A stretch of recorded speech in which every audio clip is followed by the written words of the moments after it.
want to say that I didn't care, but I didn't. I just said, here we go. Let's see what happens. And I was gutsy enough to take He's off. one of the most celebrated artists in country music history. With 22 Grammy Awards, more than any other male country artist, his voice is a cornerstone of the American songbook. His guitar playing is so good that even legends like Eric Clapton have studied his licks. To the world, Vince Gill is the friendly, smiling face of country music, a guy whose immense talent seems to come to him effortlessly, but behind the sold-out tours, the wall of awards, and the songs that have brought comfort to millions, there's a story of deep and relentless heartache. For decades, a single, devastating loss haunted him, shaping the man he became and the music he created in ways most fans have never known. This isn't just the story of a country superstar. It's the story of a man who learned to sing through his sorrow, whose most beautiful melodies were born from his deepest pain. The tragedy of Vince Gill is a long, slow, quiet heartbreak that's just so sad. Before the platinum albums and Nashville stardom, he was just a boy from Norman, Oklahoma, with music in his blood. Born on April 12, 1957, Vincent Grant Gill came into a home that was already humming with melodies.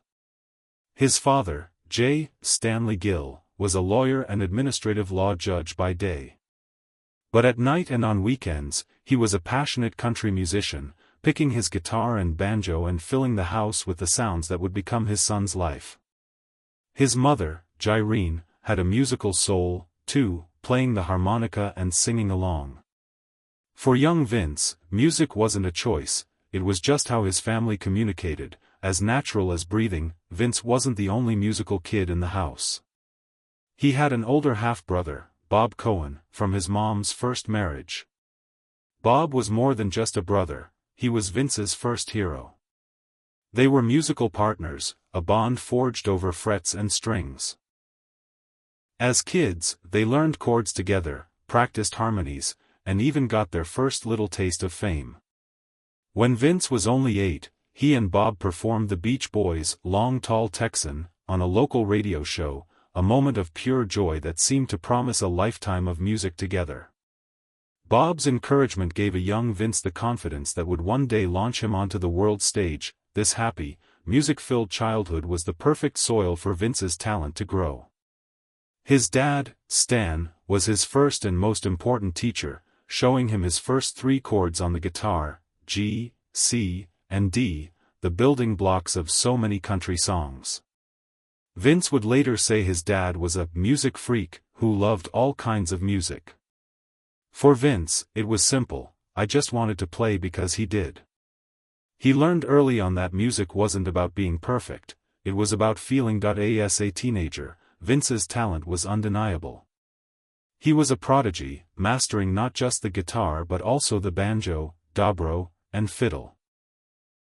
He soaked up the bluegrass traditions of his home state, and his skill led him to join his first bluegrass band, Mountain Smoke, while he was still in high school. The band was a local hit, even opening for huge acts like Kiss and Pure Prairie League. But Vince was restless, his talent pushing him beyond Oklahoma. After high school, he moved to Louisville, Kentucky, to join the well-known band Bluegrass Alliance. From there, he did a stint with Ricky Skaggs's band Boone Creek before heading to Los Angeles to join Sundance, a country rock group. Each move was another step up his musical ladder. In 1979, he got his big break, joining the successful country rock band Pure Prairie League as their lead singer. It was with them that he scored his first national hit, Let Me Love You Tonight. Everything seemed to be falling into place. He was young, gifted, and on his way to stardom. The future looked as wide open as the Oklahoma sky. But back home, a storm was gathering that would shatter the harmony of his world and cast a long, dark shadow over the rest of his life. The year was 1968. For 11-year-old Vince Gill, the world was still pretty simple, focused on family, school, and the music he shared with his big brother. Bob Cohen was 22, full of life and that reckless energy of youth. He was Vince's idol. But that was all about to be destroyed. One night, Bob was out driving. As Vince would later recount with brutal honesty, his brother was out roaring and had too much to drink and was driving and acting a fool and going 120 miles per hour, and hit a semi and suffered the consequences. The crash was catastrophic. Bob was rushed to the hospital with a severe brain injury and fell into a coma that lasted for 3 agonizing months, while his family waited, trapped between hope and despair. Doctors warned them he wasn't expected to live. For a young boy, it was a crash course in the harsh realities of life. The smell of the hospital, the worried whispers, the sight of his vibrant brother lying silent and still. These were images that would be burned into his memory forever. Seeing his parents, the rock-solid pillars of his world, so helpless and heartbroken left a scar on Vince that would never fully fade. Against all odds, Bob woke up. But the person who came back wasn't the same Bob. The crash had caused massive, irreparable brain damage. The quick-witted, music-loving hero of Vince's childhood was gone, replaced by a man who would struggle for the rest of his life. The harmony of their family was shattered. They had to start a new, painful chapter, a long, tragic goodbye that would last for decades. The years that followed were a quiet, ongoing tragedy. Bob's life was unstable. He was like a ghost in his own life, often disappearing for long stretches, only to be found at a local mission, lost and disconnected. The family's grief was doubled. They mourned the brother they had lost in the crash, even as they tried to care for the man who was left. As Vince would later say, his family had been mourning Bob for years before he actually died. This deep loss became the sad, quiet soundtrack to Vince's teenage years and his rising career. While he was on the road chasing his dream, a part of his heart was always back in Oklahoma, tied to his brother's tragedy. It taught him, at a painfully young age, just how fragile life is and that some wounds never really heal. You just learn to live with them. In 1993, Bob Cohen died of a heart attack. He was 48. While his death was a final, painful blow, the family's true loss had happened 25 years earlier on that dark highway. The vibrant 22-year-old was gone, and his adoring little brother had spent a quarter of a century living with the consequences. This loss, this long, drawn-out tragedy, would become the emotional core of Vince Gill's art and the inspiration for the song that would define his legacy. In the early 1980s, Vince Gill moved to Nashville. He was chasing a dream, but he was also carrying a heavy heart. His brother Bob's ongoing struggle was a constant, quiet weight on his mind. While Vince was trying to make a name for himself, he was also dealing with the complicated pain of having a brother who was both alive and lost to him. This private sorrow didn't stop his ambition. If anything, it might have fueled it. Music became his escape, the one place he could pour out all the feelings that were too painful to talk about. His talent was obvious to everyone in Nashville. He was a triple threat, a singer with a pure, soaring tenor voice, a songwriter with a knack for melody and emotion, and a jaw-droppingly good guitarist. He started making a living as a session musician for stars like Roseanne Cash and Emmylou Harris. During this time, he also met and married fellow musician Janice Oliver of the duo Sweethearts of the Rodeo. In 1982, their daughter, Jenny, was born. From the outside, his life looked perfect. In 1983, he finally landed a solo deal with RCA. But for years, mainstream stardom was just out of reach. He was respected by his peers, a musician's musician, but he wasn't a household name. He struggled financially, doing session work and singing jingles to support his family. At one point, the pressure got so intense that he was offered an opportunity that could have changed everything. Mark Knopfler, the legendary leader of the rock band Dire Straits, personally called Vince and invited him to join the band for a world tour. It was a massive offer, promising financial security and global fame. It would have solved all of the financial problems I had, Gill later admitted. He agonized over it, but he turned it down. He explained, "I told myself, man, if you do that, it'll be like throwing in the towel. In my mind, it meant admitting failure. He still believed in his country music dream, and he decided to bet on himself, and that bet paid off. In 1989, he signed with MCA Records and released the album When I Call Your Name. The title track, a beautiful ballad of heartbreak, became his breakthrough hit. It shot up the charts and won him his first Grammy and the CMA Award for Single of the Year. Vince Gill had finally made it. The 1990s were his decade. He released a string of multi-platinum albums and hit singles. He became a member of the Grand Ole Opry in 1991 and started his 12-year run as the beloved host of the CMA Awards in 1992. He was on top of the world, but the success was always bittersweet. Every award he won, every sold-out show he played, was a milestone his brother Bob would never fully understand. The joy of his public life was forever shadowed by the private pain of his family's tragedy. The world saw the superstar, but only he knew the weight he was carrying. And soon, he would pour all of that weight into a song that would become a source of comfort for millions of grieving hearts. The story of Vince Gill's most famous song, Go Rest High on That Mountain, is a story of long-term grief and sudden loss. It wasn't written all at once, but pieced together over several years, shaped by two different tragedies. It started in May 1989, with the sudden death of country singer Keith Whitley. Whitley was a gifted vocalist who died from alcohol poisoning at just 33. Gill and Whitley were friends, part of a new generation of artists in Nashville.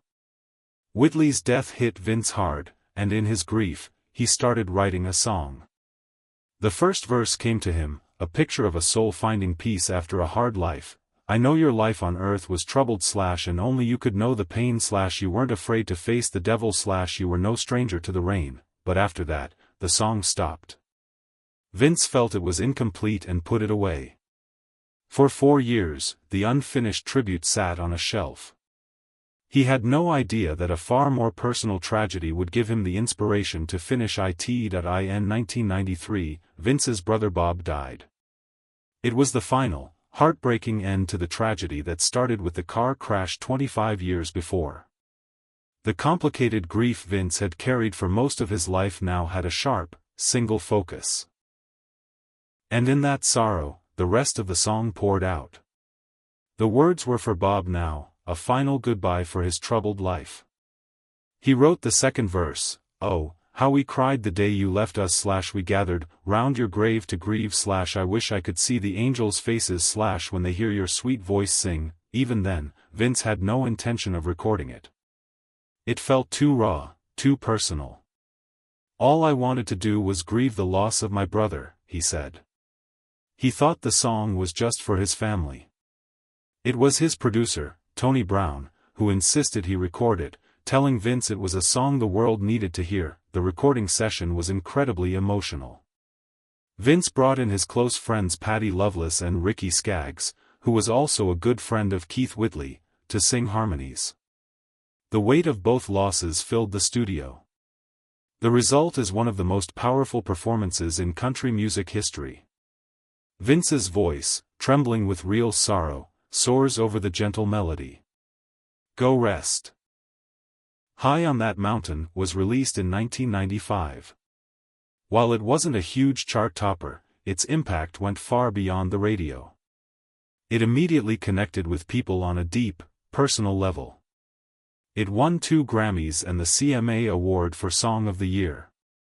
When he accepted the CMA Award, a normally chatty Vince Gill could barely speak, choking out, "It's still too hard to speak about it. Just thank you."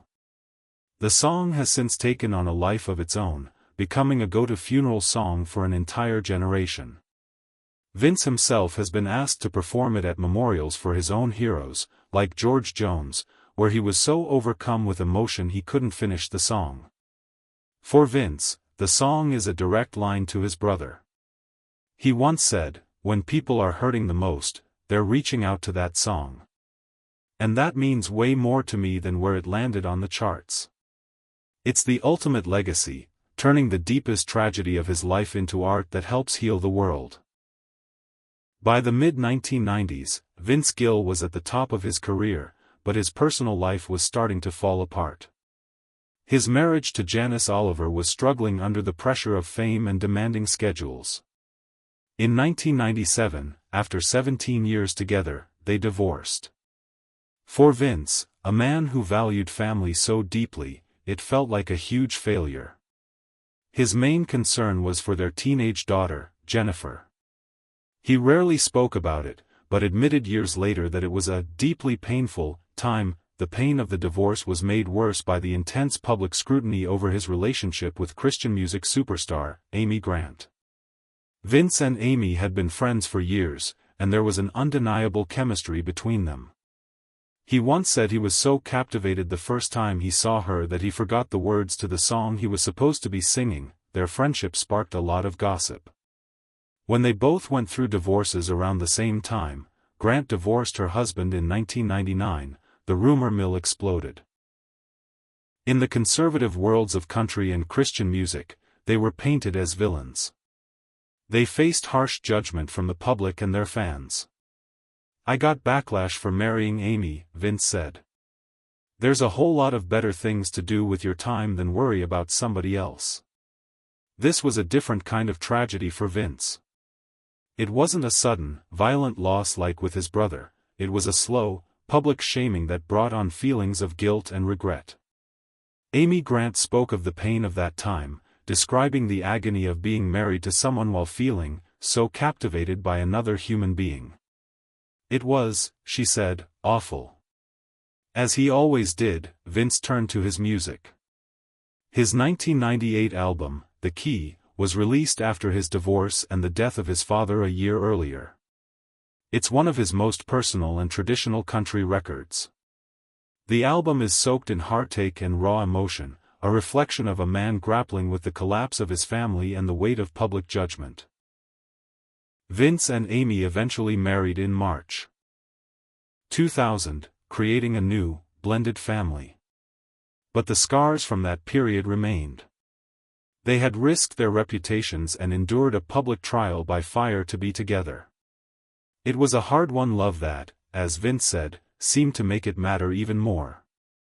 He had navigated yet another storm, turning the pain of public scandal into vulnerable and beautiful music. After finding happiness with Amy Grant, you'd think Vince Gill's life would finally find some peace.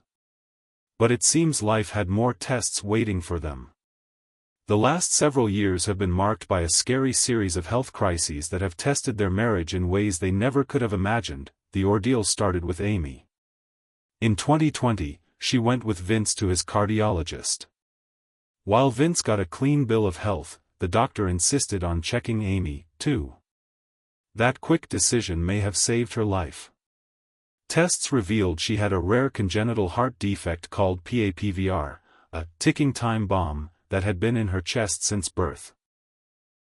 In June 2020, Amy had open heart surgery to fix it. Then, in July 2022, another crisis struck.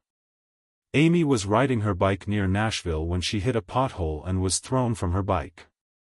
Despite wearing a helmet, she suffered a traumatic brain injury. The crash left her with a serious concussion and memory loss.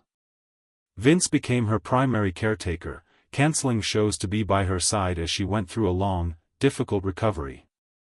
To make matters worse, during her recovery, doctors found a cyst in her throat that required yet another surgery in early 2023. Through this seemingly endless parade of health scares, Vince has been a rock for his wife and family. He became the steadfast caregiver, a reversal of the role he watched his parents play for his brother. His love and support were Amy's anchor. She recalled him telling her during her cognitive struggles, "Amy, we just have to, you gotta live life with your knees flexed and whatever you wake up with, you work with." These recent years have been the ultimate test of their vow, in sickness and in health. The constant fear and uncertainty would be enough to break any couple. But for Vince and Amy, it seems to have only made their bond stronger, deepening their appreciation for each other and for every single day they have together. Vince Gill's story is a powerful example of turning pain into purpose. Before we get to his lasting legacy, make sure you subscribe to the channel and ring that notification bell. You won't want to miss more real stories behind the music legends you love. Vince Gill's life is a story of incredible highs and devastating lows. On one hand, you have the staggering success, 22 Grammys, 18 CMA Awards, and a spot in the Country Music Hall of Fame. He's a Nashville icon, known for his musical genius and his generous spirit. But running right alongside that success is a dark shadow of tragedy and hardship. His life has been shaped as much by loss as by awards. The tragedy of his brother Bob cast a shadow over his life from the age of 11. That pain was later deepened by the public humiliation of a divorce and the judgment that came with finding love again.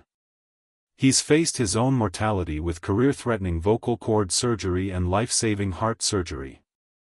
He has stood by his wife, Amy Grant, as she navigated her own terrifying gauntlet of open-heart surgery and a traumatic brain injury, but Vince Gill has never let the pain define him. Instead, he has turned it into art.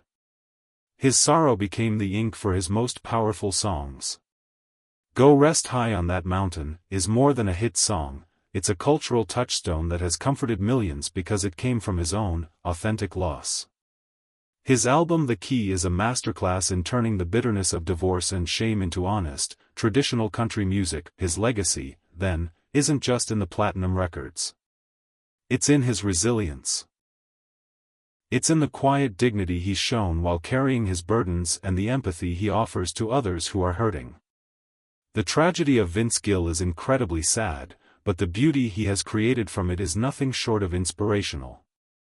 His life is proof that music has the power to heal, and that sometimes, the most heartbreaking stories create the most beautiful art.